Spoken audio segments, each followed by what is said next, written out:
বগুড়া, দিনাজপুর ও ফেনী আসন্ন জাতীয় সংসদ নির্বাচনকে ঘিরে এই তিন জেলার বহু মানুষের আশা ভরসার কেন্দ্রবিন্দুতে ছিলেন প্রয়াত বিএনপি চেয়ারপারসন ও সাবেক প্রধানমন্ত্রী বেগম খালেদা জিয়া।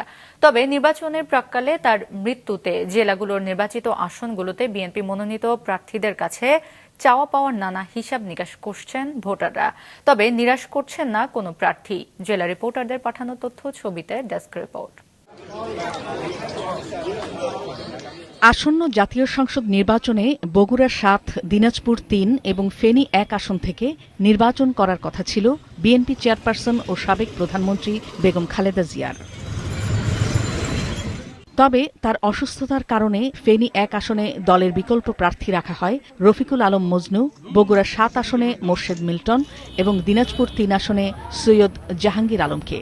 খালেদা জিয়ার মৃত্যুর পর ওই আসনগুলোতে ৩ প্রার্থীরই মনোনয়নপত্র বৈধ ঘোষণা করেন জেলা প্রশাসক ও রিটার্নিং কর্মকর্তা।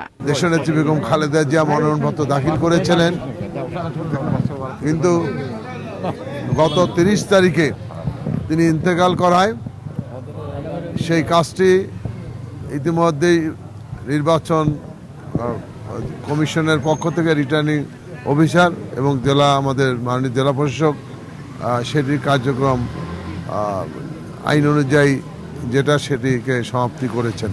এলাকার উন্নয়নে আশা আকাঙ্ক্ষা কতটুকু পূরণ করতে পারবেন নতুন প্রার্থীরা, তা নিয়ে খানিকটা দ্বিধাদ্বন্দ্বে আছেন ৩ আসনের ভোটাররা।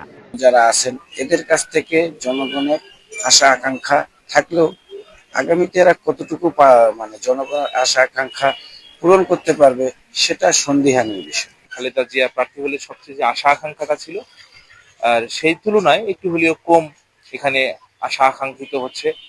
এদিকে প্রিয় নেত্রীর আসনে জয় নিশ্চিত করতে নির্বাচিত যে কোনো প্রার্থীর পক্ষেই ঐক্যবদ্ধভাবে কাজ করার আশ্বাস দিয়েছেন দলের তৃণমূল নেতারা। ইনশাল্লাহ ধানের শীষের প্রার্থী যে পাবে সে দিনাজপুরের উন্নয়ন করবে, এই আশাবাদী আমরা রাখি। খালেদা জিয়ার এসব আসনে বিএনপির জয়ের ব্যাপারে আশাবাদ জানান নেতাকর্মীরা। এই ধানের শীষ যেখানেই থাকবেন আমরা তার হয়ে কাজ করব। আমাদের মা যেহেতু এখান থেকে নমিনেশন নিয়েছিল, তার জন্য আমরা যে কাজ করছিলাম আমরা ইনশাল্লাহ সেই কাজই করব।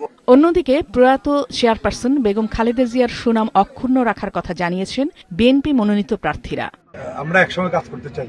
যারা আছে আমাদের এখানে, আপনি দেখেন আমাদের 3টি উপজেলায় বিএনপি, যুবদল, ছাত্রদল, স্বেচ্ছাসেবক দল, মহিলা দল, শ্রমিক দল, আমরা কিন্তু সব ঐক্যবদ্ধ। আমরা কাজ করবো ইনশাল্লাহ একসঙ্গে। ইনশাল্লাহ আমাদের প্রার্থী, আমাদের মার্কা আগামী দিনে ইনশাল্লাহ এগিয়ে চলো। আমাদের দেশনেত্রী বেগম খালেদা জিয়া যেভাবে বগুড়ার ৭-এর মানুষকে, জনগণকে, নেতাকর্মীকে যেভাবে ভালোবাসত, আমি যেন তেমনি ইনশাল্লাহ ভালোবাসতে পারি।